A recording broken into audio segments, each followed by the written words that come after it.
Olá, está começando o podcast da Polivídeo. Eu, Mara Carvalho, em primeiro lugar, agradeço a sua companhia.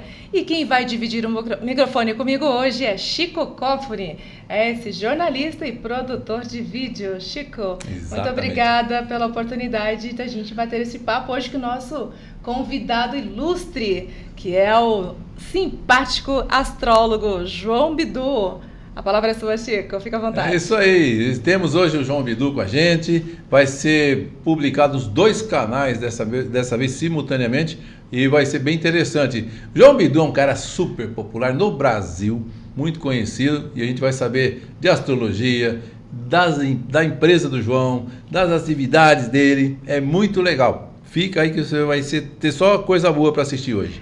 Gente, aqui é papo interessante, é isso mesmo, e com pessoas também importantes, assim como o nosso querido astrólogo e simpático João Bidu. Seja muito bem-vindo ao podcast da Polivídeo, é uma satisfação poder te receber aqui. Valeu, Mara, agradeço, Chico, estou aqui em casa, né? Sim. Ao lado de vocês, 2 grandes amigos, para a gente conversar sobre astrologia, sobre a vida empresarial, enfim, sobre tudo, né? Estamos aqui realmente bem à vontade. Agradeço o convite, tá?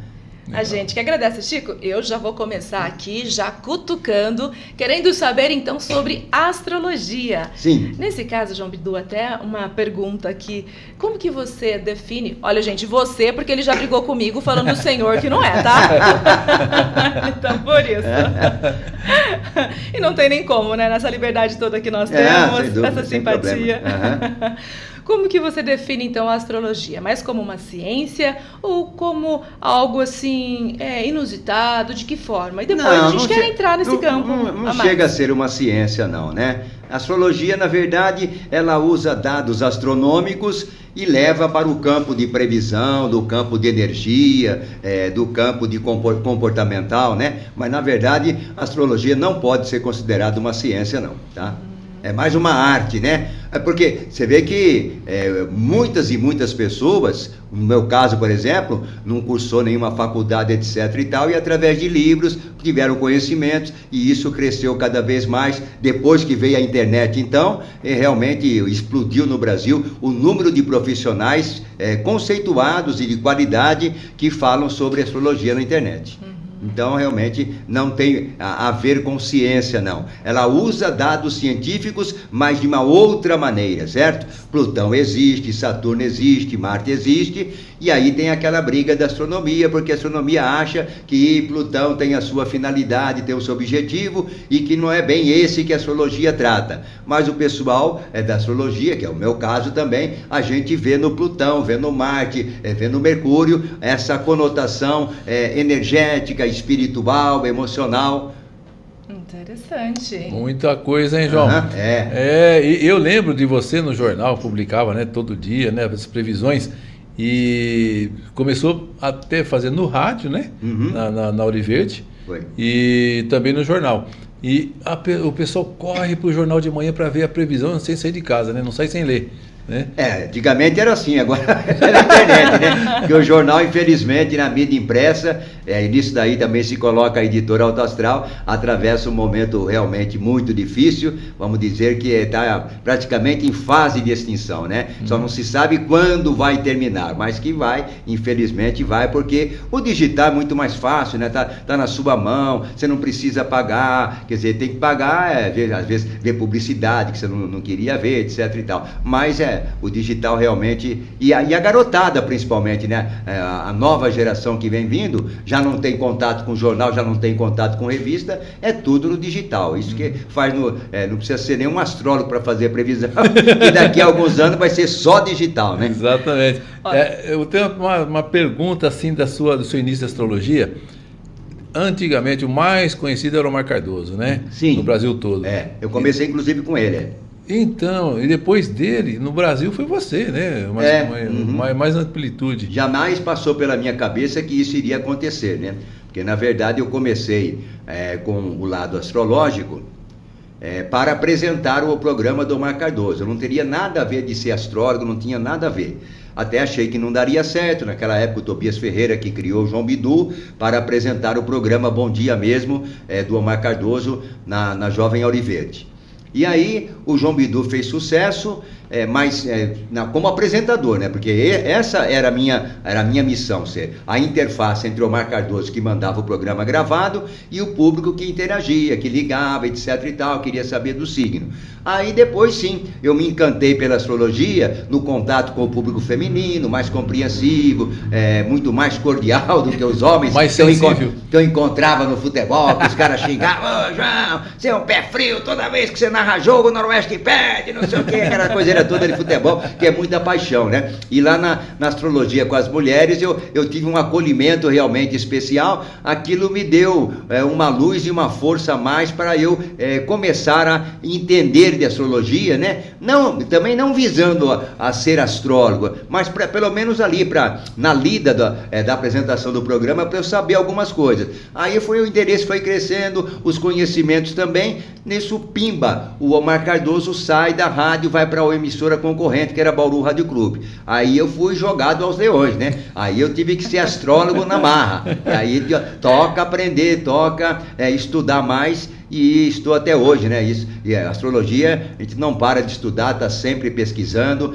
Não que a astrologia, na verdade, ela trabalha com um lado assim bastante fixo, que é o zodíaco, o giro do Sol, dos planetas pelo zodíaco, né? Mas sempre tem alguém que tem uma pegada nova, que descobre alguma coisa nova que você não falou ainda sobre o signo, e você gosta, você pode incorporar também ao seu trabalho. Falando sobre signo e falando de mulher, então já vou começar. Tá. Gostaria de saber então sobre o meu.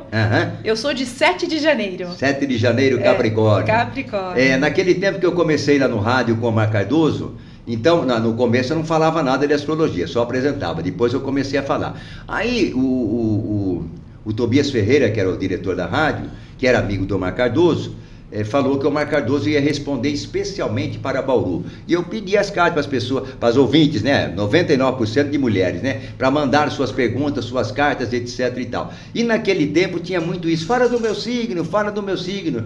Aí um dia eu cheguei no Tobias Ferreira e falei: Tobias, não aguento mais a pressão, porque a mulherada liga e cadê o Omar Cardoso? Cadê o Omar Cardoso? Aí ele pegou um anuário do Omar Cardoso, eu não sei nem que ano que era. E falou assim: vai lendo aí, fala dos signos aí pro público lá. E eu lia, simplesmente lia, né? E naquele tempo, as mulheres principalmente gostavam: fala do meu signo, fala do meu signo, como você fez agora de Capricórnio, né? Que normalmente é aquela pessoa muito séria, organizada, disciplinada, determinada, que coloca sempre a carreira e, vamos assim dizer, a parte profissional acima de outras coisas. Dizem até que Capricórnio coloca o trabalho na frente do amor. Muita gente reclama que Capricórnio nem sempre demonstra aquilo que está sentindo, tem uma certa dificuldade de expressar tudo aquilo que está sentindo. Mas isso evidentemente varia de pessoa para pessoa, mas a pegada de Capricórnio é essa, né? Ele representa no zodíaco a 10ª casa astral, que é o ponto mais alto, onde a gente realiza as nossas maiores ambições. Governado por Saturno, né? Que tem também o apelido de Saturno, porque Saturno é um planeta que não dá nada de graça para ninguém. Você tem que se esforçar, se aplicar, focar e ralar mesmo para conseguir as coisas com a influência de Saturno. Mas também essas conquistas saturnianas, elas são, vamos assim dizer, muito mais consolidadas, muito mais longas. Não são aquelas conquistas de Mercúrio, que é um planeta muito rápido, que você consegue hoje, daqui a pouquinho não consegue mais, perdeu, etc e tal. Não, com Saturno demora para você conseguir, mas quando você consegue, não vou dizer que seja para sempre, mas é por muito tempo. Uau! Olha, eu acho que ele já te conhece faz tempo, ele escreveu você. Agora, como nós estamos aqui, um homem e uma mulher, 50% de cada um, eu vou representar um número maior de homens, 50%. Virgem. 2 de setembro. Olha só, então, terra, né? Virgem com Capricórnio, porque virgem também é outro, né? Cri-cri, que é tudo belezinha, certinho, organizado.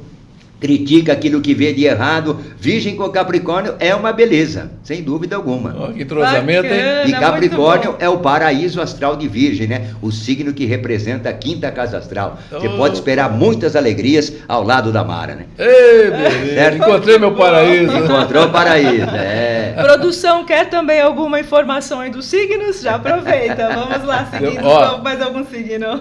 De 50% de homem vai para já 75% aqui, hein? Alguém quer saber qual são as datas de nascimento? O meu é 8 de abril. Felipe Arias. 8 de abril. Olha, não parece. Aparentemente Felipe, aqui. nosso editor aqui, competente, então. Que dia? 8 de abril. 8 de abril. Áries é fogo no parquinho, né? Pessoa que tem uma energia, muita força, muita coragem, às vezes vai com muita sede ao pote e aí pode acabar se afogando, né? Mas é muito vibrante, se relaciona com muita facilidade, mas o pessoal reclama muito desse lado nervosinho, desse lado estourado da pessoa de Áries, coisa que o Felipe aparentemente não é, né? Dá a impressão que ele é bem tranquilo, então talvez seja a influência da Lua ou do signo ascendente. Olha que interessante essa questão de influência para todos também, porque eu nunca tinha pedido para ver aí, realmente foi o encontro da minha personalidade. Perfeito. Gostei muito de saber. Tem mais um aqui, vamos ver se o Marcos também quer saber, que é o estagiário. 23 de agosto. O Marcos também é virginiano, só que ele é leão com virgem, ali na cúspide, leão com virgem, né? Ele tem um lado leonino, mas tem um lado virginiano também, a exemplo do Chico, que gosta das coisas certas, né? Higiene principalmente, preocupação com a saúde, é outra grande questão na vida do virginiano. E o Marcos tem também a lua em peixes, né? A lua em peixes da criatividade, porque peixes é sonhos, imaginação, né? Criatividade, da sensibilidade, intuição também bastante refinada, e ele tem o ascendente em Gêmeos, né? Gêmeos, que a sua lua que é Gêmeos. A lua em Gêmeos dá criatividade, esperteza, possibilidades de trabalhar na área de comunicação, e ele tem o ascendente em peixes, né? O ascendente em peixes é que dá intuição, criatividade, sensibilidade, inclusive para as artes em geral, não só para o ramo de comunicação, mas para as artes em geral. A pessoa que tem a influência de peixes sempre tem uma pegada muito boa. Muito bom, e não podemos deixar de falar do seu signo. De escorpião. Exatamente. Escorpião é um dos mais misterioso do zodíaco, né? Escorpião representa a 8ª casa astral, que é realmente uma casa assim enigmática. Ela nunca mostra, você nunca sabe exatamente o que pode acontecer, mas o que se sabe é que Escorpião e a 8ª casa astral estão amplamente relacionados a transformações que a sua vida passa, você querendo ou não, ou transformações que você pode levar adiante, que você tem força, tem coragem e dar uma grande mudança na sua vida. O renascimento, o renascer das cinzas, né? Como se fosse fênix. Escorpião é aquele que tira de um grande problema, de uma grande crise, uma ótima oportunidade para o sucesso. Nem todos os signos têm essa capacidade. Escorpião tem, mas em termos de sentimento, por exemplo, é um signo que também não demonstra muito. De certa forma, é um pouco tímido e também ele esconde um pouquinho o que está sentindo. É duro a gente descobrir o que está no coração do escorpiano. Olha só, podemos seguir um pouquinho mais aí? Porque às vezes o nosso telespectador, quem está nos acompanhando, vai ficar com essa vontade. E o meu? Se bem que também pode entrar em contato, né, João Bidu? Exatamente, claro, sem dúvida. Então vamos lá para mais um, pode ser? Pode. Podemos? Câncer. Câncer, olha, Câncer é o signo da emotividade também, o primeiro signo da água do zodíaco, né? Tem tudo a ver com emoção, com intuição, com sensibilidade. Câncer é um signo muito protetor, que adora cuidar, tanto que se diz que a canceriana é a mulher mais indicada para o casamento, porque ela adora constituir família, adora constituir o seu lar, cuidar dos seus filhos, né? Ter filhos é uma das grandes aspirações da mulher canceriana.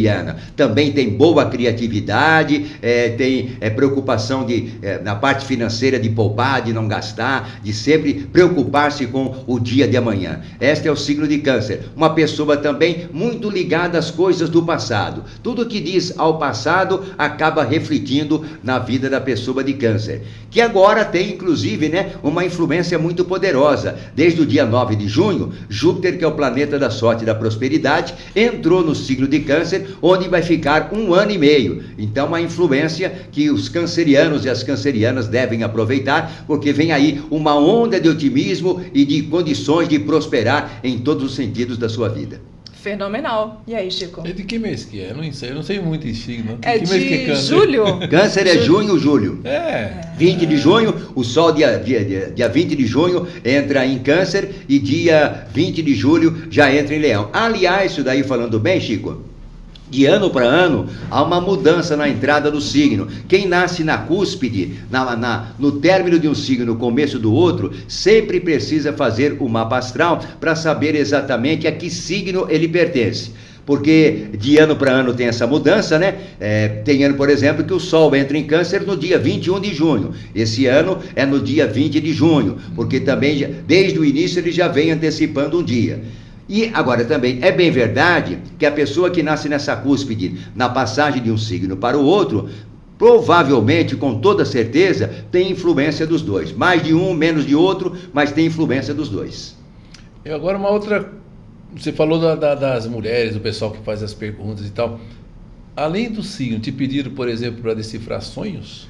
Ah, não, sonhos foi um trabalho que a gente realizou, né, tempos atrás. Lançamos até um livro, mas não é uma área que eu domino completamente, né? A gente fez uma pesquisa, publicou o livro, mas sempre tinha interpretação de sonhos, né? Mas hoje a parte de sonhos teve um progresso muito grande com a internet, uma interpretação mais psicológica. Aquele tempo era uma interpretação mais folclórica, o que se dizia, né? Então aí, sonhou com a pessoa amada, o que significa? Que você vai viajar, não tem assim um nexo, você não consegue entender por que acontece aquilo, né? Já numa interpretação psicológica, se você sonha com seu namorado, com a pessoa amada, alguma coisa que está relacionado a esse tipo de situação, ao relacionamento, coisas que vocês estão vivendo, que fez sonhar com aquela pessoa.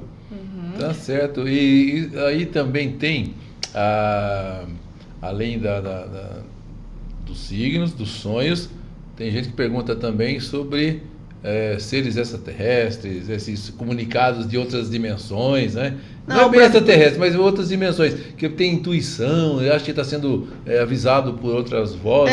A intuição, aliás, quase todo mundo tem intuição, uns signos mais, outros menos, né? Normalmente a gente costuma dizer que os signos de água, Câncer, Escorpião e Peixes, são aqueles que têm a intuição mais afiada, que recebem aviso de uma certa forma sobre certos perigos ou sobre boas oportunidades de negócios, boas oportunidades na vida. Mas de um modo geral, todos os signos têm intuição, como eu falei, uns mais, outros menos. E também fizeram para você pesquisas, empresas, sobre a data da empresa, não sei, de repente... Não, eu fiz pouquíssimo trabalho nessa parte aí, porque sempre meu trabalho foi muito popular, voltado para o público, para o povo. Muita gente pergunta, e os artistas, você foi procurado? Primeiro que eu morava em Bauru, distante de São Paulo, dos grandes centros, não tinha muito contato, né? Eu lembro que eu fiz o mapa astral da Xuxa uma vez, e da outra, Suzy Rego. Foram duas artistas que eu lembro que eu fiz o mapa astral. Mas sempre meu trabalho foi voltado mais para o público mesmo. E como para que o povão. foi essa experiência com artistas, assim? Nem lembro bem, faz tanto tempo, né? Ela pediu para fazer o mapa astral, a gente e como fez lá. Que é, inclusive, a questão do mapa astral, já aproveitando também, né? Só Bom, o mapa astral é diferente desse signo solar que a gente trabalha, que todo mundo conhece, que esse é dado pelo dia em que você nasce. Importa se você nasceu de manhã, à tarde, de madrugada, à noite. Então você, quem nasceu hoje, dia 13 de junho, dia de Santo Antônio, pertence ao signo de Gêmeos. Porém, a cada 2 horas, no horizonte leste, onde nasce o Sol, passa um signo. Então, a cada 2 horas, nós temos a passagem de um signo. Este é o chamado signo ascendente, que é dado pela hora em que você nasceu e leva em conta também estudos e colocações de latitude e longitude. E no mapa astral, é preciso dizer isso daí, essa grande diferença, quando você analisa só o signo solar, tudo começa a partir dele. Você, por exemplo, é de Capricórnio, primeira casa astral, sua segunda casa astral é Aquário, terceira é Peixes, a quarta é Áries e assim por diante. No mapa astral, aí já é diferente, começa tudo pelo signo ascendente. Então, se o signo ascendente, por exemplo, do Marcos, que é Peixes, ele é a primeira casa astral, a segunda é Aquário, a terceira é... Peixes, Áries, a segunda é Áries, a terceira é Touro e assim por diante. Perfeito? Agora, não, tem gente inclusive que fala que a partir de 30 anos é verdade que o signo ascendente que prevalece? Não, não é verdade. O que acontece é que por volta de 30 anos nós temos o retorno de Saturno. No mapa astral, no dia em que você nasceu, na hora em que você nasceu, Saturno ocupava um determinado signo, um determinado ponto do seu mapa astral. Mais ou menos 30 anos ele volta a esse ponto. E é uma fase que indica renascimento, amadurecimento principalmente, né? Preparando a pessoa para a nova etapa da vida. Mas, então não tem isso que o signo ascendente vale mais que o solar. O solar é a nossa essência e o ascendente é aquele signo que é a imagem que a gente passa ou a imagem que as pessoas fazem de nós. Só que no mapa astral ele é fundamental porque tudo começa a partir do signo ascendente. Entendi. Olha, eu vou puxar a sardinha um pouquinho pro meu lado, tá? Tá gostando. Capricórnio, né? Dizem que Capricórnio já nasce velho, né? No tem sentido essa e depois vai mudando, vai ficar. Eu acho que eu tô na fase da adolescência agora. E Capricórnio também, por ter essa pegada aí, tem uma relação muito boa com as pessoas jovens. A juventude acaba rejuvenescendo, né? Dando vigor para a pessoa de Capricórnio. Mas Capricórnio realmente tem essa tendência. É pela seriedade, talvez, né? Que ele leva a vida desde cedo, dos estudos, vai bem, no trabalho, sempre aplicado, etc e tal. Então tem essa a fama, vamos assim dizer, que Capricórnio nasce velho, né? E vai depois rejuvenescendo com o tempo. Que interessante. E quais são, assim, no caso até, né, os desafios que entende e vê na questão de que muitas pessoas acabam não acreditando também? É uma questão de crença também, de mito? Como que funciona? Na verdade, eu diria assim que tem essa parte de crença, embora a astrologia não tenha nada a ver com religião, mas se você não acredita nada, acho que nem segue, né? E quem segue realmente acredita que os astros possam ter alguma influência na sua vida. Embora eu sempre use um mantra, né? Há muitos anos que os astros influenciam, mas quem decide é você, porque muitas pessoas elas ficam esperando que os signos, que os planetas façam o trabalho delas, como se fossem as coisas caírem do céu assim, de repente, e resolver um problema, conseguir isto ou aquilo, né? E na verdade a gente sabe que além da influência astral, que interfere na nossa energia física, emocional e espiritual, depende muito da nossa determinação, do nosso foco, da nossa habilidade, do nosso talento, né? Fica esperando receber bolsa do signo também, né? Tem que trabalhar. Então, mas aí isso é bem interessante. Essa parte como é que é? Astrológica, né? De planetas e tudo. É incrível isso aí, porque é muito popular, né? Tem muitos tá na alma do povo, tá na alma do povo, né? E às vezes quando alguém me pergunta sobre astrologia, e a astrologia é velha, né? 3.000 anos antes de Cristo, e eu sempre falo o seguinte, que se a astrologia não tivesse nenhuma influência, se o povo não se conectasse nem um pouco com ela, há muito tempo o povo já teria esquecido, né? Como algumas modas que já aconteceram. Teve um tempo que era o biorritmo, todo mundo fazendo o biorritmo, porque o biorritmo não sei o que, etc e tal. Só que eu acho que não houve conexão, o pessoal viu que não, aquilo que o biorritmo falava não se aplicava na vida dele, acabou esquecendo e a astrologia passou batido por isso. E com o advento da internet, aí a astrologia explodiu de vez, né? Porque antes ela era restrita à rádio, pouca coisa na televisão, jornais e revistas. Com a internet esparramou para o mundo inteiro, então hoje o boom da astrologia é realmente fantástico.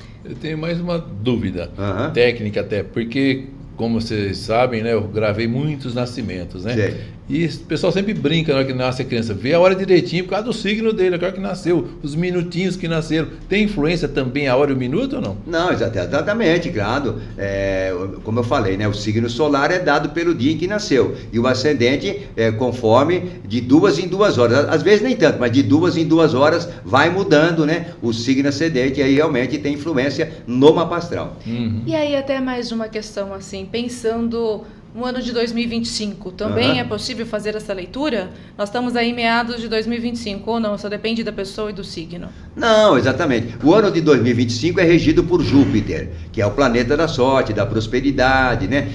Agora, uma regência assim macro, perfeito? Porque no mês a mês, vários acontecimentos astrológicos estão rolando, e isso vai determinando também mudanças, abrindo possibilidades, criando desafios. Aí aqueles que têm mais talento, que têm um pouco mais de visão, que têm um pouco mais de sorte, essa palavra assim tão perseguida, todo mundo quer sorte, não se sabe como encontrá-la. Então isso aí que vai determinando também. Então a influência de Júpiter é bem macro, mas no mês a mês a gente trabalha principalmente com os trânsitos do Sol pelos signos, de Marte, de Mercúrio e de Vênus, que são planetas rápidos, onde está Saturno, onde está Júpiter, no caso, governo oceano, mas onde está Júpiter, e os planetas muito mais lentos, né? Urano, Netuno e Plutão. E para 2025 tem alguma leitura? Não, 2025 tem grandes acontecimentos, um deles está acontecendo agora. Primeiro foi a entrada de Plutão em Aquário.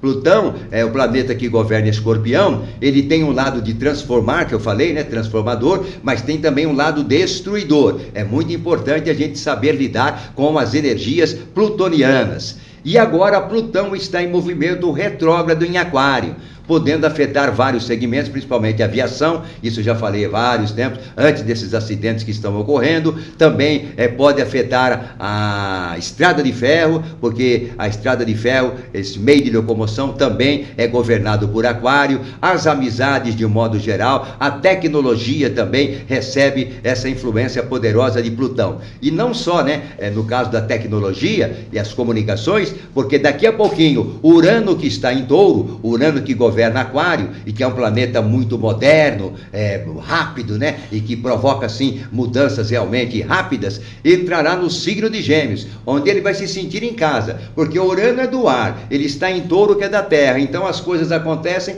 mas de maneira lenta. Mas logo nos próximos meses ele entra em Gêmeos, e aí deve agilizar profundas mudanças, principalmente nos transportes e nas comunicações.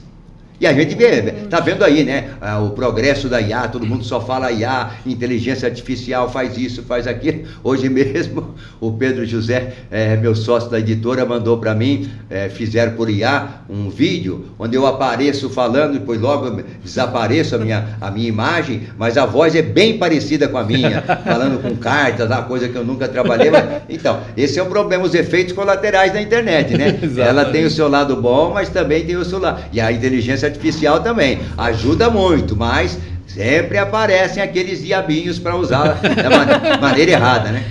Infelizmente é uma realidade.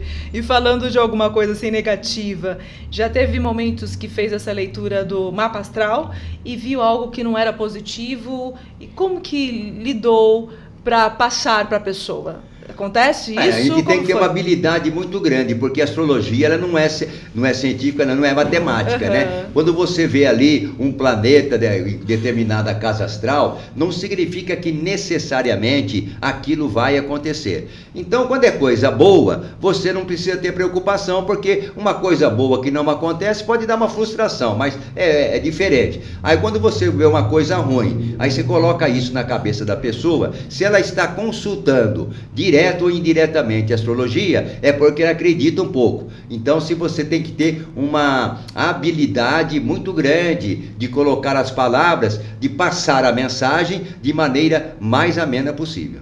Chico, eu vou até aproveitar que, né, João Bidu trouxe esse gancho da inteligência artificial.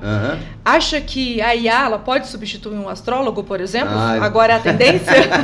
Olha, corremos riscos também, né? Ela é muito inteligente, né? E a gente corre risco, exatamente. Ela aprende rápido, né?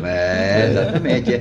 Na parte assim de áudio, de voz, vai ser difícil. Você fazer a voz, minha voz é igualzinho. Apesar de que o Cauê Moraes já fez um trabalho para mim, a voz era realmente parecidíssima. Né? Ele já fez com a do pai dele, ficou excelente. Exatamente. O pai dele já é falecido. Mário Moraes. Moderno, então, realmente é uma ameaça para todo mundo que trabalha com comunicação, a IA, né? E quem mais tiver habilidade de lidar com as IAs da vida, esses esses vão estar na frente, com Exato. certeza. Mas essa questão da humanização também, eu acho que as pessoas ainda precisam disso, desse contato. Você acha Tem que certas tem coisas isso que também? realmente o contato é muito importante. Vai entrevistar, por exemplo, uma pessoa, tem que ter a repórter, né? Mas na redação, ó, muita coisa lá, a IA ajuda demais, né? Você coloca um texto, ô IA, faz esse texto aqui de maneira mais assim, assado, assim, e ela faz, é impressionante, coisa de louco. Exatamente. Até já tem gente usando IA para fazer entrevista também. A entrevista também? O IA faz as perguntas. Vou falar com o João Bidu hoje. O que eu vou perguntar para ele? Sim, Já me sim. dá. Então, Isso aí já a IA está ajudando, auxiliando, né? É. Não está substituindo. Mas em muitos casos a IA vem e pode até substituir a pessoa. Só que tem um probleminha aí, né? Quando o celular do repórter falha, ele fica sem as perguntas para fazer. Aí ele não sabe. Também tem, é verdade, é verdade. Quais são os maiores desafios, então, pensando na astrologia, inclusive na atualidade? Desafios É. astrológicos? Isso. Então, é Plutão no signo de Aquário, daqui a pouquinho vamos ter Saturno também retrógrado, Saturno que está no signo de Áries. E Saturno, como eu falei, que governa Capricórnio, governa as grandes conquistas profissionais, as grandes estruturas, as grandes companhias, os grandes sonhos que a gente tem, principalmente na profissão. E ao se tornar retrógrado em Áries, pode afetar, assim, principalmente a confiança, pode dar desânimo e, quem sabe, até reações violentas, porque Áries é um signo muito impulsivo e também agressivo. Então, com Saturno retrógrado, vai ser importante a gente controlar a ansiedade e a agressividade. Puxa vida, tá vendo? Muito bom. Tá certo. Olha, porque não é ao vivo. Se fosse ao vivo, ia estar cheio de gente perguntando. Eu sei. Fala pro João Bidu. Você tem atendimento também online? Eu lembrei agora disso. De repente Já tive tempos atrás, mas agora o tempo não me sobra. Gravar vídeo. Até hoje eu recebi no Instagram. Você está fazendo consulta? Falei, não, fazia, mas parei. Agora realmente não tenho mais tempo. Tinha um podcast, inclusive. Tivemos um podcast, Como mas que tinha foi que a gravar. experiência? Não gostei, porque tinha que gravar em São Paulo, de 15 em 15 dias, tinha que viajar, então tinha que dormir lá, porque tinha que acertar a agenda com os convidados, que, sabe, tudo mais complicado, mais difícil, Você recebia né? convidados? Você Sim, recebia convidados? era ao vivo, inclusive. Ao A gente vivo. fazia nos estúdios da Rádio Mundial, que aliás tem um estúdio muito bacana lá, mas aí eu cansei logo, falei, não tem nada a ver aqui, até porque parece que o meu público quer ver eu falando de signo e de previsão e não entrevistando as pessoas. Então eu senti isso também. Então, aquele negócio, né? Cada macaco no seu galho. Xoxuá. E você falou da Autoastral, né? Da sua editora. Como começou? Porque eu sei que cresceu muito, né? 70 títulos, né? Já chegou a ter. Sem dúvida. E como que foi o início da Autoastral? O início da Autoastral, a gente não pensava em fazer uma editora, né? Eu e o Pedro que começamos a revista Guia Astral. Aliás, no primeiro ano, ele estava atarefado, porque trabalhava também na Jovem Ário Verde, no estúdio de gravação, e trabalhava na torre da Rede Globo naquele tempo. Não sei se era Rede Globo já. E aí eu tive que fazer sozinho a primeira revista Guia Astral, que foi uma sacada da gente, assim, só existia uma revista de horóscopo no Brasil, que era Horóscopo da Editora Abril.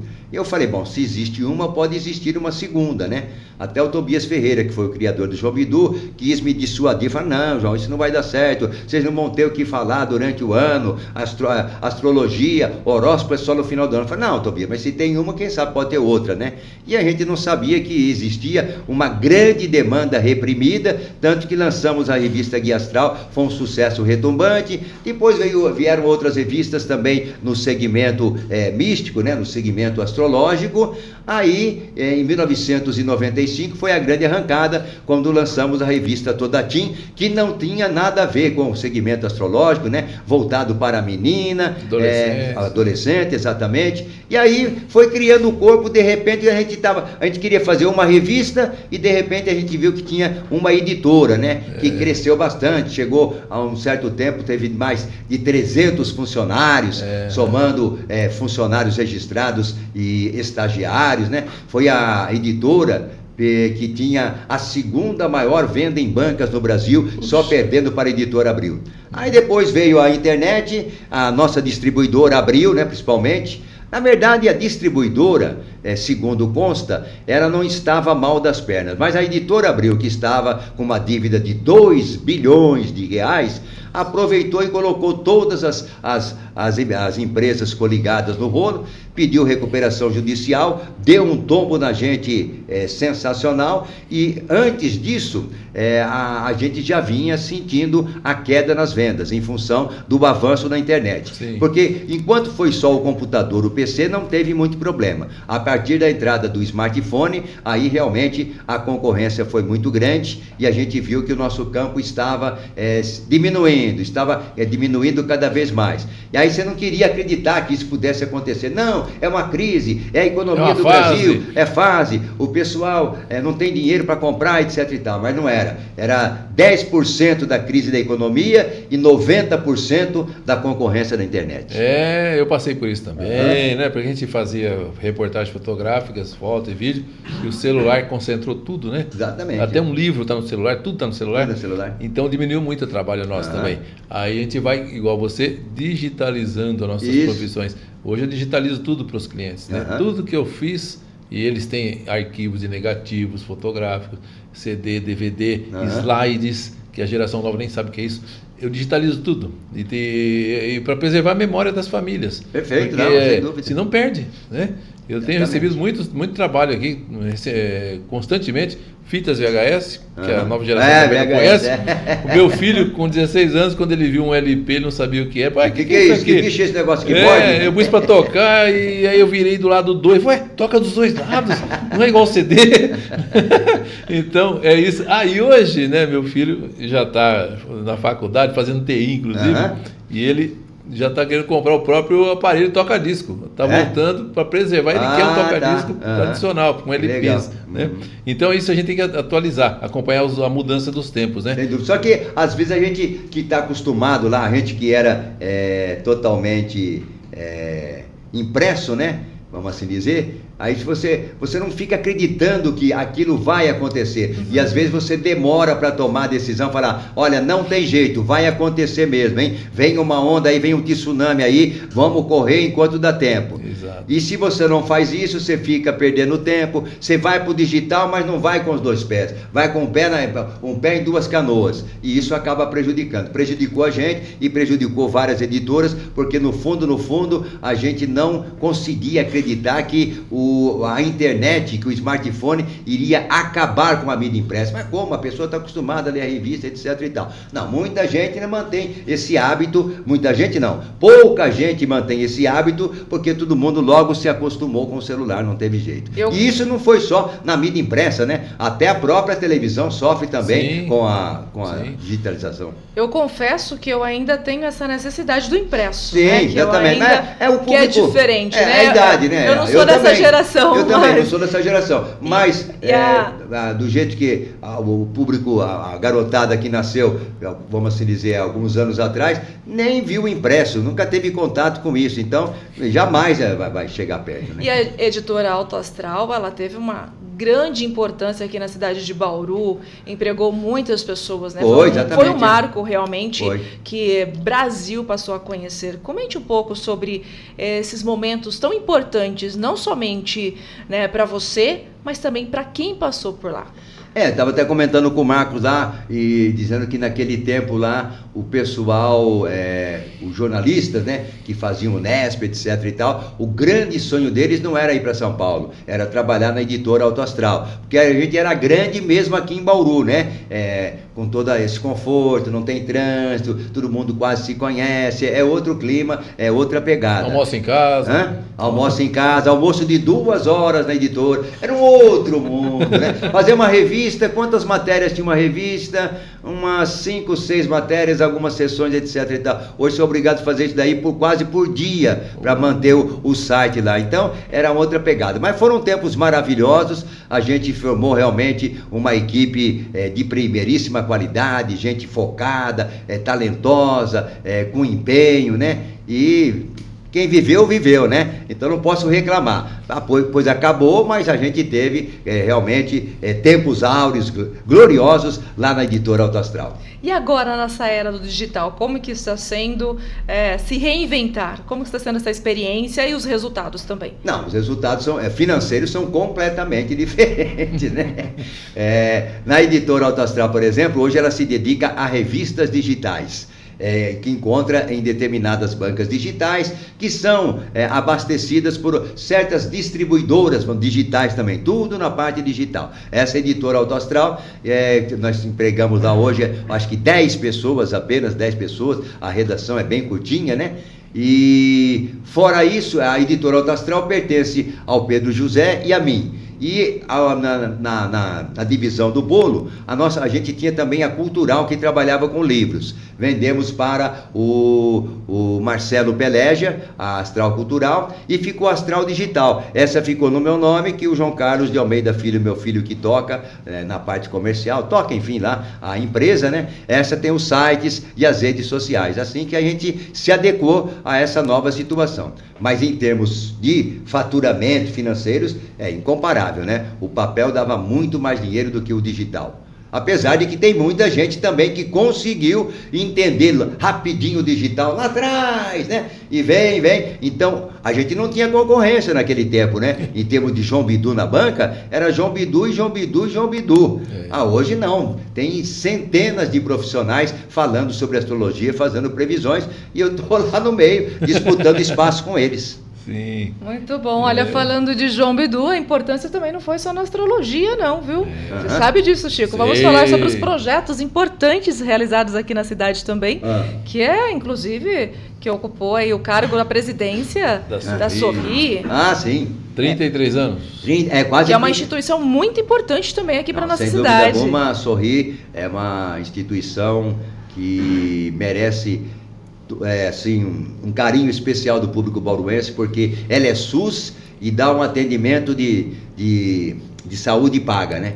Pessoal trabalha com afinco, com dedicação, com empenho e sempre vibrando com as conquistas dos usuários, as transformações de vida que a gente vê lá dentro. É um trabalho de toda uma equipe, não vou destacar esse ou aquele, né? Eu mesmo como presidente era apenas o presidente do conselho, né? Tinha lá sua importância, mas na verdade quem coloca a mão na massa é a equipe, a grande equipe da Sorri Bauru, a quem eu rendo sempre as minhas homenagens. Para quem não conhece a Sorri Bauru, é uma instituição que ela atende pessoas com deficiência. Deficiência física, mental, múltipla, e também atua na área da educação, também com as pessoas com deficiência, e atua também com autismo, né? Que não é considerado TDAH, que não é considerado deficiência, mas que sempre exige um acompanhamento, um tratamento especial.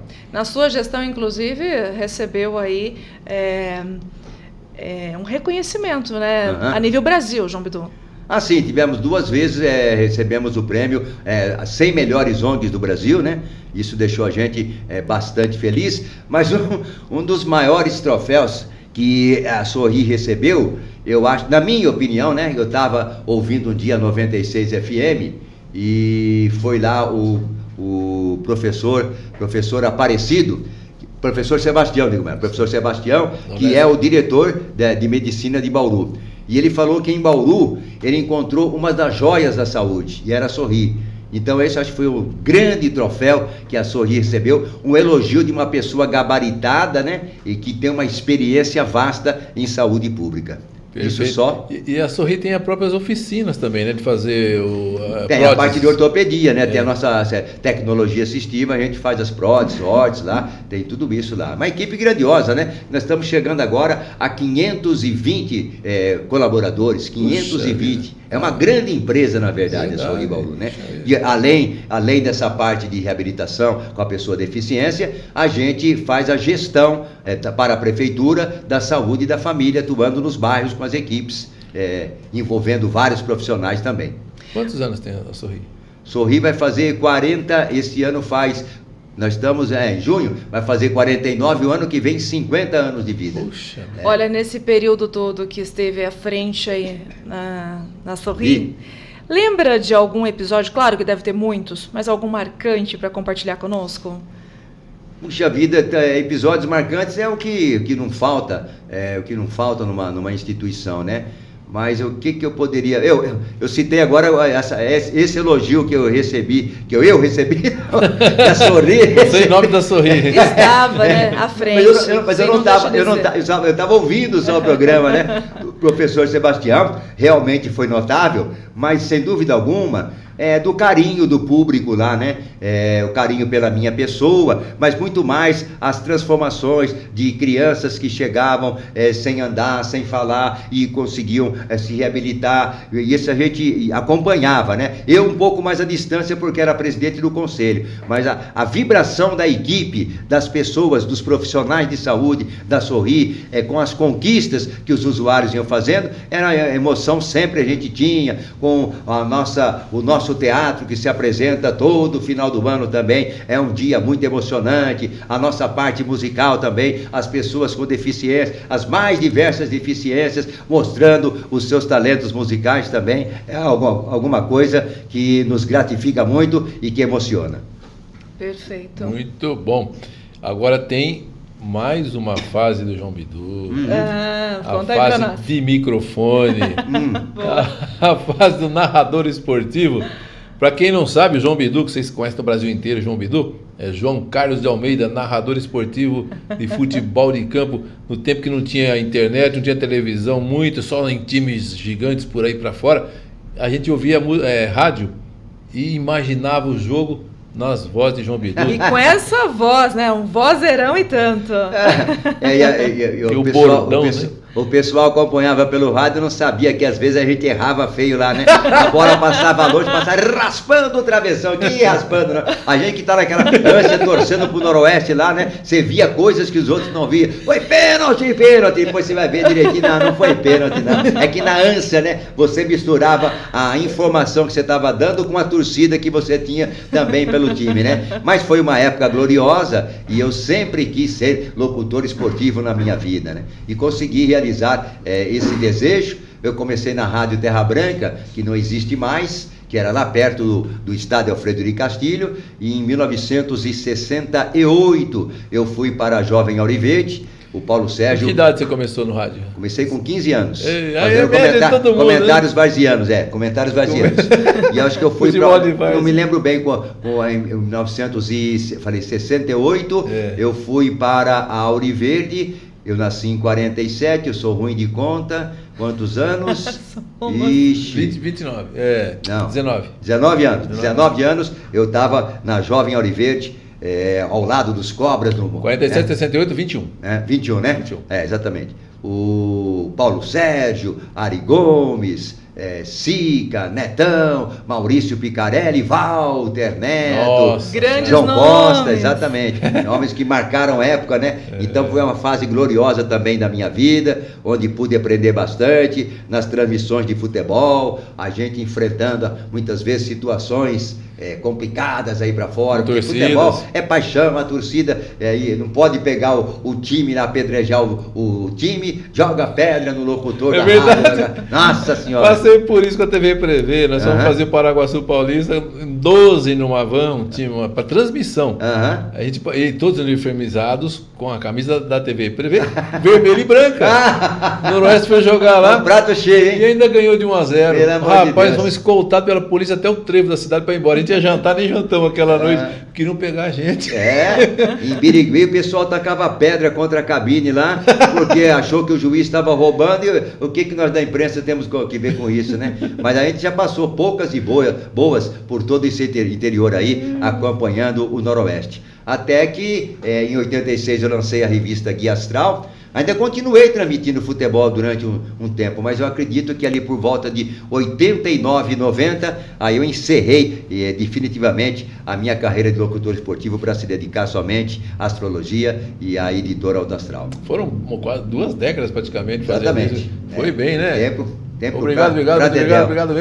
Obrigado, muito obrigado. Um tempo glorioso. É assim que ele entrava no ar, Rico, quando anunciava ele. gratificante. João Carlos de Almeida. Tinha os bordões? Sim, exatamente, né? Todo mundo tinha sua vinheta, né? Tinha o João Carlos de Almeida. Olha o que acontece, eu não tinha um bordão. E um dia o Maurício Picarelli, que era o nosso comunicador, é muito famoso. E foi para Campo Grande, lá se tornou deputado por 8 legislaturas, né? Exatamente. E ele falava um obrigado, muito obrigado, que eu gostei. Aí ele parou de falar esse obrigado, muito obrigado, que vinha da Seixonoye, que ele estava frequentando naquele tempo, né? Um dia numa churrascaria que tinha ali na rua 13 de Maio, entre Batista e 1º de Agosto, ele estava almoçando com o Ariovaldo Antônio, que também trabalhava, era programador da Auriverde. Eu falei, ô Maurício, faz tempo que não vejo você falar aquele obrigado. Ah, não, pode usar, não pegou, mas não dá certo, não pode usar. Aí eu comecei a usar, pegou. Então, era para ser seu. Exatamente. Eu brinquei aqui nos bastidores que João Bidu já nasceu com uma estrela de realmente de resultados e sucesso. Não sei, será? Pé frio do Noroeste. Que legal, muito bom, muito bom. Eu posso usar aqui uma brincadeira, não sei se vai Pode. topar, né? Com esse vozeirão, locutor esportivo, mata a saudade? Faz aí uma narração pra gente, curtinha? Puxa Consegue? Vida. Consegue fazer aqui no improviso? Não lembro mais o nome dos jogadores do Noroeste, né? Isso aí já passei por essa já uma vez na Nativa FM em São Paulo. O cara falou, para narrar um jogo, mas eu não lembro mais do nome dos jogadores, né? Se eu lembrar, não precisa nem do nome, né? A gente só queria ver a dinâmica. Ele falando em nome, o Netão tem uma mania, o Netão 94 FM, ele sabe nome daquele pessoal que só tinha apelido, né? Os times só tinha apelido. Ele fala, mas numa rapidez. Ele escala um time inteiro, só de apelido. Ioquim, que é o Kid de Piracicaba, Jabaquara, o Leão do Macuco, uma coisa mais ou menos assim. Mas vou ficar devendo essa pra você, Márcio. Tranquilo. Porque a bola pela direita, carrega, vai. Mas eu não sei o nome do jogador. Se eu tivesse o nome do jogador, até que podia ensaiar aqui uma brincadeirinha na transmissão esportiva, né? Não, e sem contar que a locução é muito interessante, ao meu ver, porque é rápido. E também tem que ter uma dicção muito boa. E eu já sei também que o João Bidu, ele ficava treinando, né? Porque falaram que não serviria para ir para a parte esportiva. Não, é isso? não, alguma coisa do tipo foi bem assim? Isso. É que eu com 14 anos, eu acho que com 14 anos, eu queria fazer um teste na rádio. Isso aí. Foi na Rádio Terra Branca. E o meu pai trabalhava na Estrada de Ferro Noroeste do Brasil, e o Alonso Campoy, que também era o chefe de esporte da rádio, ele era locutor esportivo, né? Ele trabalhava na Estação de Ferro Noroeste do Brasil. Meu pai falou com ele e ele arrumou para fazer um teste. Fui lá com o Leonardo de Brito, fiz o teste, aí ele falou, Cirilo, que era o nome do meu pai, né? O seu filho tem a voz muito infantil ainda, espera ele crescer mais, espera amadurecer, etc e tal. E eu, para tentar engrossar a voz, ficava lá em casa treinando, né? Com lápis entre os dentes e tentando impostar a voz. Aí com os 15 anos eu comecei a fazer os comentários vazianos e aí não teve mais esse problema. Minha voz acho que amadureceu antes do tempo e eu consegui entrar na rádio, primeiro como comentarista de várzea, depois como repórter, plantão esportivo, aí depois que cheguei rádio escuta, e depois cheguei à locução esportiva na Rádio Terra Branca, depois na Auriverde também. E você já foi... naquele tempo podia contratar menores, né? Antes dos 18 anos, né? Na verdade eu não era contratado, no começo nem ganhava nada, depois tinha um cachezinho lá. Também era o trabalho só de domingo só que eu ia lá, né? Tá. Assistia o jogo de manhã e às 1h30 ia fazer o comentário lá. Só de assistir o jogo de graça já tava bom, né? Não, mas o jogo era de graça, porque era jogo da várzea, né? Da várzea, os varzianos. Varzianos, exatamente. E era como hoje, assim, correr atrás do juiz pela linha do trem? Sempre teve isso, né? Sempre teve essa pegada, né? Futebol, paixão, o cara quer bater, quer resolver tudo na porrada. Sem dúvida, jogador que não respeita o árbitro. Não, isso não. E naquele tempo os jogadores não se cuidavam também, né? O cara ficava no baile até alta madrugada, no outro dia ia jogar, tinha tudo isso, né? Mas era negócio festivo, assim, movimentava a cidade inteira, tinha grandes times, Fortaleza, Internacional, Independente, Marabá, coisa assim, e levava muito público e realmente era empolgante. Que legal. Falar empolgante é muito bom ouvi-lo, né? A gente fica empolgado aqui também com toda a sua energia. Até assim, além da astrologia, o que te inspira a seguir com tanta energia e com tanta determinação, assim, que a gente também acaba se inspirando? Tem a família, que é sempre muito importante, né? Os filhos, os netos, tem os amigos, mas é também o trabalho, né? Essa vontade, que durante muito tempo, o trabalho de servir na Sorri, eu também pertenço ao Rotary Aeroporto, sou o provedor, juntamente com o Pedro, da Fundação Amigos de João Bidu, que é uma instituição que fica lá no Jardim Terra Branca e que atende 130 entre crianças e adolescentes no contraturno da escola, Mas eu diria que, acima de tudo, o trabalho, né? Se eu estou bem no trabalho, a energia vem, a gente se diverte, e isso leva para outros setores da minha vida. Aí, quando o trabalho não está muito bem, isso acaba afetando o meu astral nos outros setores também. Mas é isso. É que faz o que gosta, né? Exatamente, porque não é um trabalho, né? Não é um falar, puxa, amanhã é segunda-feira, não, puxa, que gostoso que amanhã já é segunda-feira, né? Porque você faz aquilo com prazer. Eu já falei uma vez que eu nunca trabalhei na vida. Sempre se divertiu. Sempre gostei de rádio, fui fazer rádio. Depois entrou um negócio de revista, astrologia, internet. Então sempre fiz aquilo que eu quis. Nunca, na verdade eu fiz um negócio que eu achava que eu queria, mas não queria. É que eu fiz licenciatura em Ciências Físicas e Biológicas na Fundação Educacional de Bauru, a primeira turma. Puxa. Aí me formei, né? E aí durante 6 meses eu dei aula no noturno do Liceu Noroeste. Ali eu falei, eu ia assim, puxa, hoje vai ter aula, porque não era coisa, não estava na minha veia, não estava no meu espírito, não estava no meu astral, né? Foram 6 meses de sofrência. Mas no resto... Que época que foi? Agora você vai me pedir, como sou ruim de matemática, eu me formei mais ou menos em 71, alguma coisa assim. Logo eu tive essa experiência de um semestre, aí depois eu falei, não vou querer mais não. Inclusive nessa época, eu queria seguir a carreira de professor, né? E falei para o Tobias Ferreira que eu iria para o Paraná, porque lá estava mais fácil para pegar aula para o professor, né? Aqui já estava saturado. De repente, cresceu o número de oportunidades de vagas para professores, mas também, de repente, fechou. E o Tobias Ferreira, não, você não vai para o Paraná coisa nenhuma, vai ficar aqui porque você vai ser isso, vai ser aquilo, etc e tal. Falei, será que eu vou mesmo? Então, vou acreditar. Acabei ficando e acabou dando certo. Tá certo. E você falou em filhos. Quantos filhos você tem? É um casal. Tem um filho de 46 que mora aqui em Bauru, casado com a Raquel. Tenho 4 netos. João Pedro, o neto que vai se casar este ano, agora em julho. Tem a Lara, que é a caçula, tem 13 anos. E tem João Mateus, né? E lá no Rio de Janeiro, a minha filha é casada com o Vinícius. E tem a Nina, que completou 15 anos. O Tiago, que vai fazer 11 anos agora, e a querida Gabi, que tem 8 anos, vai fazer 9 anos, é a caçulinha. Ela é capricorniana. Gosta de mandar. Na hora de ter o filho tem que pensar que signo que ele vai ser se nascer em tal mês, programação. A gente fala, não é que gosta de mandar, a gente gosta de administrar. De administrar, né? Fazer a gestão.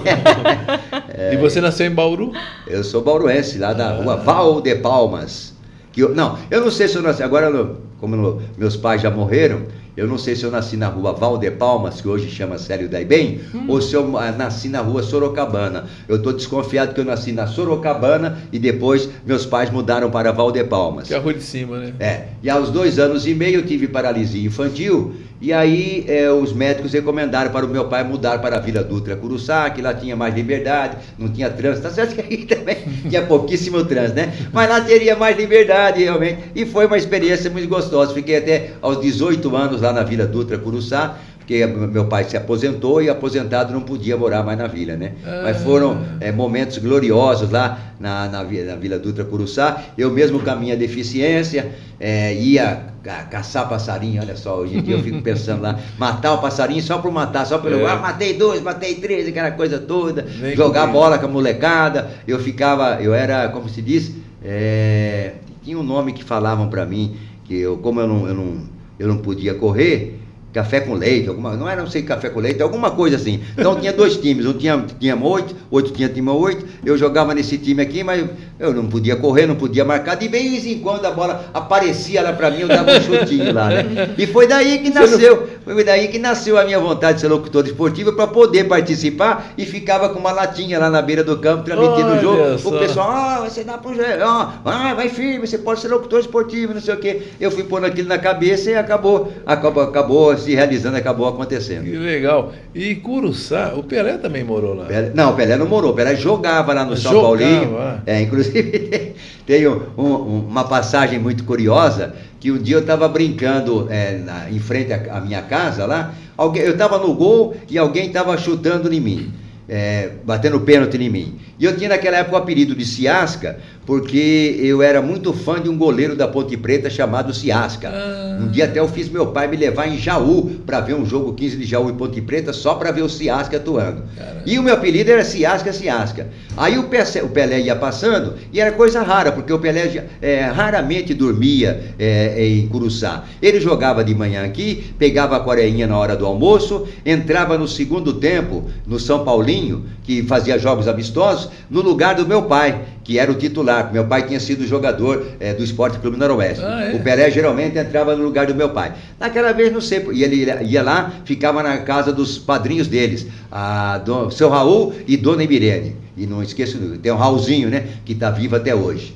E naquele dia, não sei o que aconteceu, que ele dormiu lá e ele estava descendo para pegar a coreinha, que ele chamava o trem, que levava os funcionários para a estrada de ferro, para as oficinas, e que chegava na estação, né? E que fazia também a conexão da cidade com a Vila Dutra Curuçá. E passou lá, o moleque bateu, ele falou, pega essa, Ciasca! E ele bateu o pênalti em mim. E o pessoal, você pegou? Eu falei, não lembro. Sinceramente, não lembro. Então teve essa convivência com o Pelé muito gostosa, né? Quem podia imaginar depois que ele se tornaria o rei do futebol, né? Pois é. E ele qual a diferença de idade de vocês dois? Você lembra mais ou menos? Eu estou com 77 e ele parecia morreu com 82? 82, assim. Faz uns 2, 3 anos que ele morreu. Exatamente. Tá certo, uns 10 anos. Mas o Pelé era muito precoce, né? Porque acho que quando ele jogava lá na Vila Dutra Curuçá, acho que ele devia ter 13, 14 anos no máximo, né? Uhum. E jogava no meio daqueles marmanjos lá e matava todo mundo a pau, que tinha muita qualidade. Né? Muito bom. Uhum. E falando em família, a sua mãe teve um papel muito importante na sua vida para incentivar a fazer também tudo aqui. Ah, sim, né? Porque a minha mãe foi inclusiva, né?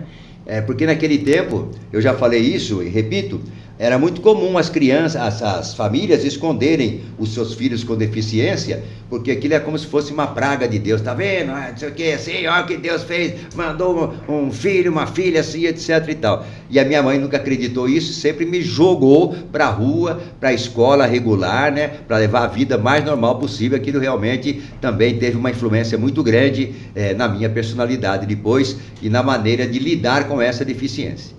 É muito importante, né, que as pessoas realmente tenham essa consciência, porque todo mundo tem uma limitação de alguma forma. Penso dessa forma, a gente entende dessa forma, só que quando tem o incentivo, e a cada um descobre a sua habilidade, e a sua, a gente conhece aí no Brasil afora.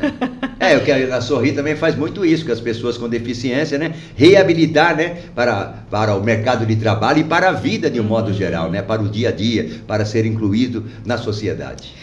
E até pensando, qual seria o seu propósito, assim, que gostaria de deixar também para as próximas gerações? Qual mensagem gostaria de deixar para as futuras gerações?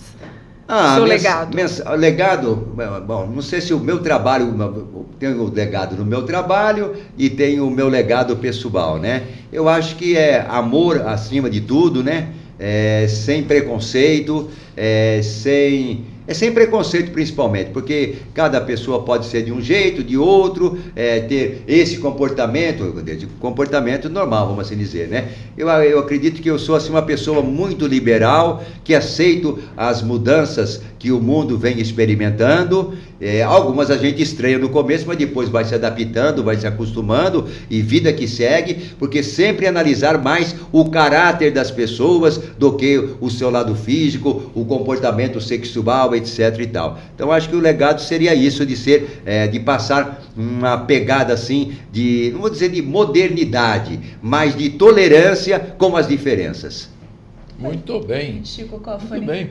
Que bate-papo gostoso, pois não? Pois é. Dá para ficar um tempão conversando aqui. Muito legal. E a gente vai futuramente até chamar você de novo no começo do ano para dar a previsão de 2026. Tá né? Tá isso aí o pessoal gosta muito. Gosta. E a gente até deixa aberto o canal no YouTube, que a gente tá postando aqui, para perguntas, porque vão surgir dúvidas e a gente vai guardar para os próximos, a gente começar a conversar E talvez os próximos sejam até ao vivo. Tá bom. Porque isso aí é bem interessante para ter aquela O interatividade. calor, a interatividade, exatamente. Muito bom. Legal.